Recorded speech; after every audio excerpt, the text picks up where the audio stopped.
नमस्कार प्यारे बच्चों, स्वागत है आपका इस वीडियो में। आज की इस वीडियो में हम लोग पढ़ेंगे कक्षा 8 गणित प्रश्नावली 12.3 का प्रश्न नंबर पहला। निम्नलिखित विभाजन कीजिए।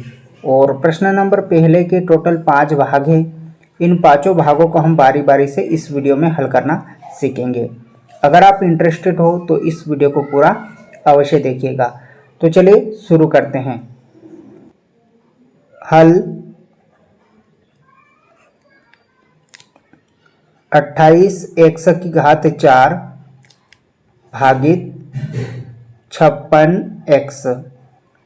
28 x की घात 4 में हमें भाग देना है 56x से, तो इसको हम 28 x की घात 4 बटे 56x लिख सकते हैं। क्योंकि भाग का मतलब है प्यारे बच्चों बटे में लिखना।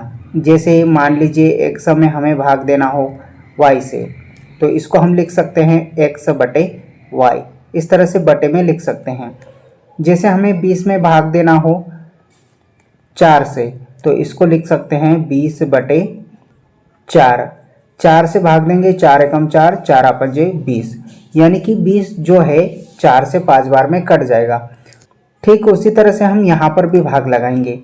28 एकम 28 और 28 दूनी 56, 2 बार में कट गया। तो कटने के बाद इधर बचा 1 बटे 2, और x की घात 4 में हम भाग देंगे x से, तो x की घात 4 में एक x कम हो जाएगा, तो कितना बचेगा? x की घात 3 बचेगा, और यही हमारा उत्तर होगा। तो इस तरह से प्यारे बच्चों हम बहुत ही सिंपल तरीके से इन भागों को हल कर सकते हैं।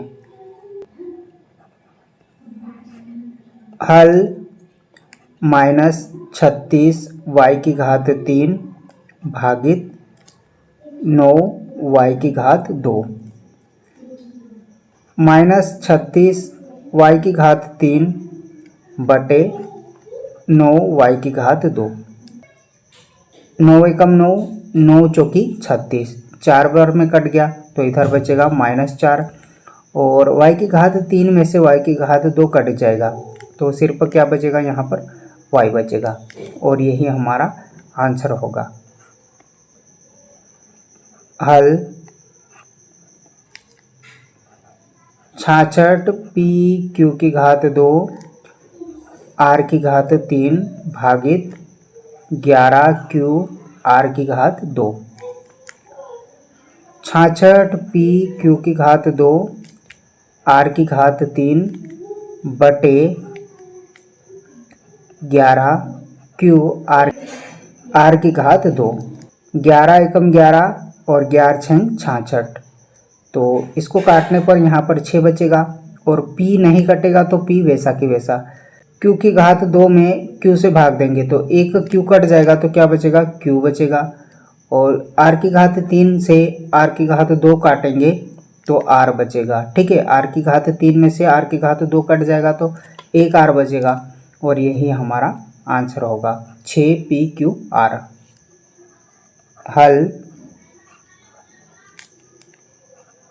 34 x की घात 3 y की घात 3 z की घात 3 भागित 51 x y की घात 2 z की घात 3।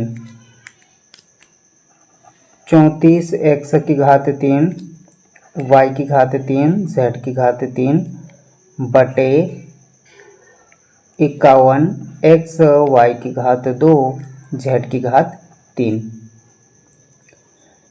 34 और 51 17 की टेबल में आते हैं, तो इनको हम 17 की टेबल से काट देंगे।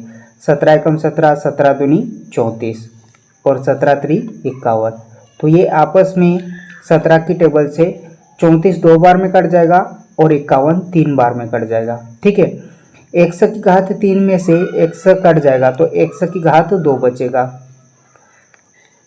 y की घात 3 में y की घात 2 कट जाएगा, तो यहाँ पर बचेगा y, और z की घात 3 से z की घात 3 पूरा कट गया, तो सिर्फ यहाँ पर क्या बचेगा? 2/3 x की घात 2 y की घात 2, और यही हमारा उत्तर होगा। हल 12 a की घात 8 b की घात 8 भागित माइनस 6 a की घात 6 b की घात 4। 12 a की घात 8 b की घात 8 बटे माइनस 6 a की घात 6 b की घात 4। 6 कम 6 6 दूनी 12, 2 बार में कट गया तो यहाँ पर बचेगा -2। इस -2 को हम 2 के साथ लिख लेंगे, ठीक है। और a की घात 8 में a की घात 6 कट जाएगा, a की घात 8 में से a की घात 6 कट गया तो a की घात कितना बचेगा, 2 बचेगा। b की घात 8 में से b की घात 4 कम हो जाएगा तो b की घात यहाँ पर क्या बचेगा प्यारे बच्चों, 4 बचेगा। तो इस तरह से यह हमारा उत्तर होगा।